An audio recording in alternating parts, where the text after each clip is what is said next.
Well, let's speak now to Elly Schlein. She's an Italian MEP and member of the Libe Committee at the European Parliament's Civil Liberties, Justice and Home Affairs. Thanks for joining us, Elly Schlein. Good morning. It's been a huge issue in Italy for many years, people in Italy calling for more international help, more European help. Is this going to be a turning point, do you think? Well, I see that it's terrible. If you think about it, we were faster in having a common European cemetery, as the Mediterranean Sea is right now, than the asylum policy, the common asylum policy that we've been waiting for 20 years now, since 1999 in Tampere, and we're still waiting. So here I see a lack of political will by European governments. If you go to Lampedusa, many people are asking, where is Europe in front of all this? Well, I think it's not the right question. The right question would be, if you look at the data, only 6 member states out of 28 are facing the 75% of asylum requests today. So the right question would be, where are the other 22 governments? Where is the shared responsibility and the solidarity that the Article 80 of the treaty is already talking about? So yes, I think that right now is the moment. I mean, we're already late. Right now is the moment to think about a European search and rescue operation like the one that the Italian government launched last year, saving 140,000 lives alone. I think we need that. The Mare Nostrum issue, of course. Of course. The problem, of course, is that for many European countries, the question of immigration is politically toxic, isn't it? And you can't just allow an endless number of people to come into the EU, despite the instability that there is in the Middle East and Northern Africa.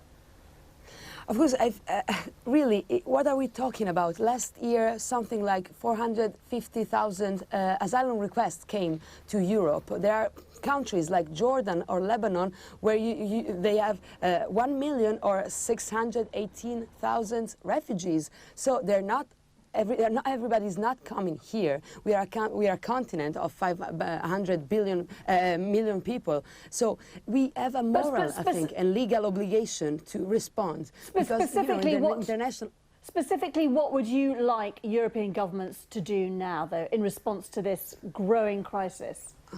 Well, what we need here is both a short-term response and a long-term response. The short-term one is an operation, search and rescue, to save people from the sea, because it's urgent. We cannot wait anymore. And the Triton operation is totally inadequate. And we've been telling this in the European Parliament a lot since the beginning, because it has just 1/3 of the budget of Mare Nostrum. It doesn't go farther than 30 miles from the Italian coast. And also, it lacks of a clear mandate of search and rescue. So that's the immediate response. Another response, if we really want to solve the problem, we have to anticipate our intervention and prevent those people to end up in the hands of the human trafficker. That but means how do you stop that? How do you stop that? Because can you really place, for example, border controls in Libya, which is so unstable, it has a real problem with militancy? There are many options there. For example, some countries are trying with humanitarian visas. For example, Brazil is trying on the Syria case, and it's working. So that's one option. Another option could be humanitarian corridors. Of course, safe access. We have to grant safe and legal access to Europe if we want to avoid that people die again in the sea. But you're just saying allow a huge number of anyone who wants to come should be allowed to come.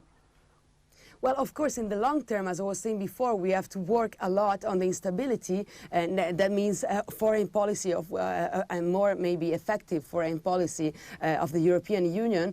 And also, what we need here is a war against inequalities. That's the main issue. That's the root cause of migration, and we have to face it on international ground. If we don't do anything about the fact that 70% of the resources in the planet belong to 30% of the people, we will not, my name is Schlein, and I'm an Italian MEP, because many of us have migration stories in their background, in their families. So it's a natural phenomenon. We have to develop policies that are able to in a way, accompany this phenomenon and not creating this hundreds of deaths. Are you saying that long term we need to totally rethink global movements? Because there is an imbalance, obviously, but solving Libya and Syria and Iraq would have been done if it was easy a long time ago, wouldn't it?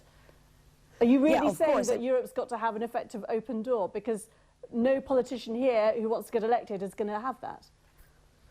I know it's very hard, but you know, I think that when you're at the government, you don't always have to run after what the public opinion is asking. You have to do what is just, what is right, and we have a moral and legal obligation to respond to who's asking international protection. I don't know that, you know, some political forces are saying that we're facing huge numbers, but as I told you before, it's not really. 450,000 requests in a continent of 500 million people. So it's just a political will that is lacking here. It's no particular problem. I mean, and in the long term, many of these people are going to go back to their countries as soon as stability is coming back. Elly Schlein, many thanks for speaking to us. Appreciate your time. Thanks. Thank you.